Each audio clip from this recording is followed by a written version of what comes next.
Oi, então vamos fazer agora a correção de geografia, bacia hidrográfica. Essas correções são da página 17 a 19, tá? Mas antes vamos lembrar o que é uma bacia hidrográfica, tá? Então, lembrando que nós temos aqui ao meio, né, o rio principal e que nas encostas aqui lá em cima nós temos as nascentes. Se você observar, né, a bacia, ela parece o mesmo formato de bacia, bem uma concha, quase inclinada. Então, se você fizer esse movimento de concha inclinada recebendo água, né, ou uma bacia inclinada assim, colocar uma água, essa água vai escorrer como você está vendo aí.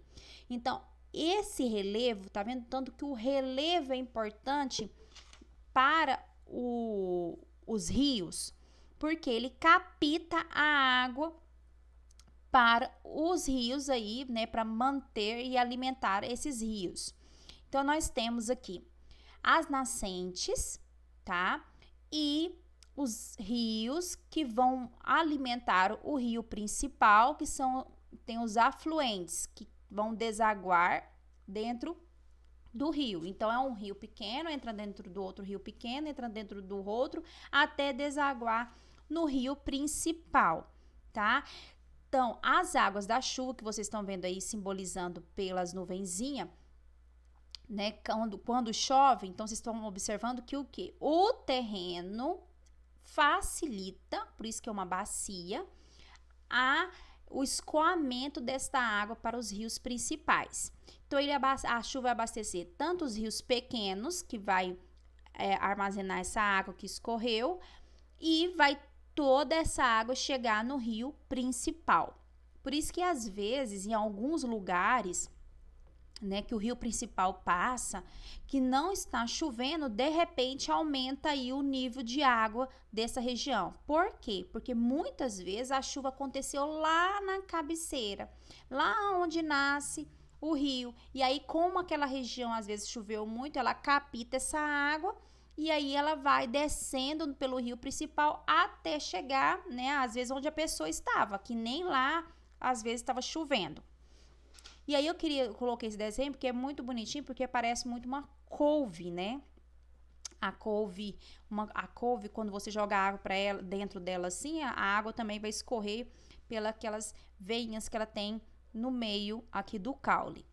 Então, essa outra imagem também mostra isso que eu acabei de dizer para vocês, uma ideia do terreno que forma como essa concha. Então, o relevo é extremamente importante.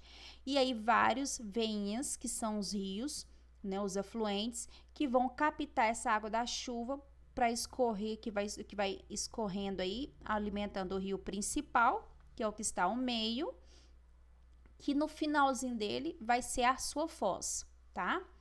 Então, dentro disso tudo, né, vocês pegaram lá o mapa da apostila, que eu pedi para colar no caderno. Então, esse mapa vocês vão resolver ele e colar no caderno.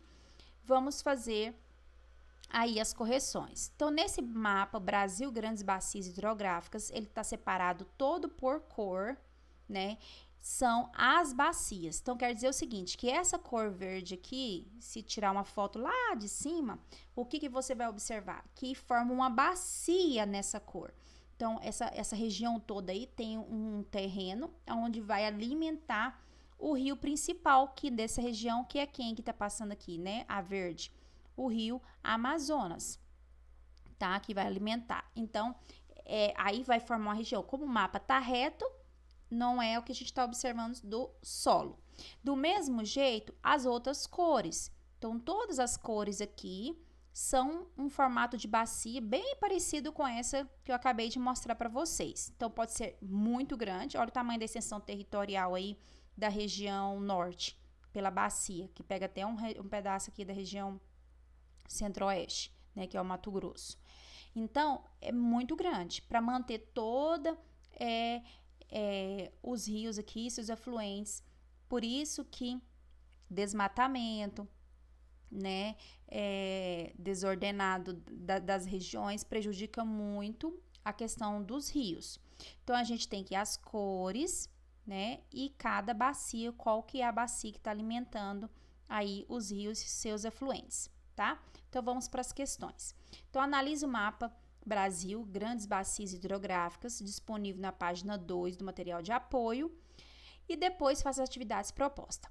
A unidade federativa em que você vive faz parte de qual ou quais bacias hidrográficas? Então, a gente está aqui no estado de Goiás. Então, você observar o estado de Goiás, ele alimenta 2 bacias. Então, a lilás, a lilás aqui, ó, é a bacia hidrográfica do Rio Prata, certo?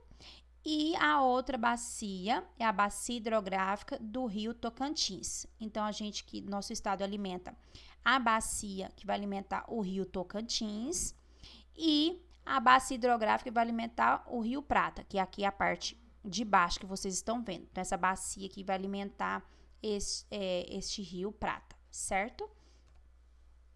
2. O Rio Amazonas nasce no Peru com o nome de Rio Ucayali.